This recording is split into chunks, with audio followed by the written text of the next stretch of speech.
Hello दोस्तों, कैसे हो? उम्मीद करता हूँ अच्छे होंगे।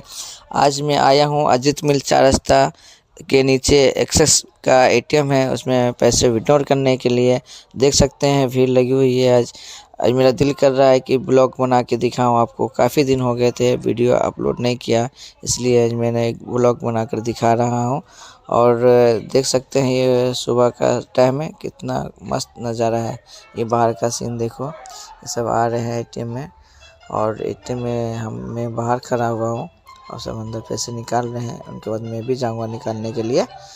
देख सकते हैं ये बिल्डिंग है और ये ब्रिज है। ये गरीब नगर चार रास्ता से थोड़ा सा पहले ये एक्सिस का एटीएम है। और देख सकते हैं ये कितना खूबसूरत नज़ारा बाहर का। ये देख सकते हैं बिल्डिंग है। वीडियो पसंद आए तो वीडियो को लाइक शेयर कर देना और चैनल को सब्सक्राइब कर लेना दोस्त। अस्सलाम वालेकुम।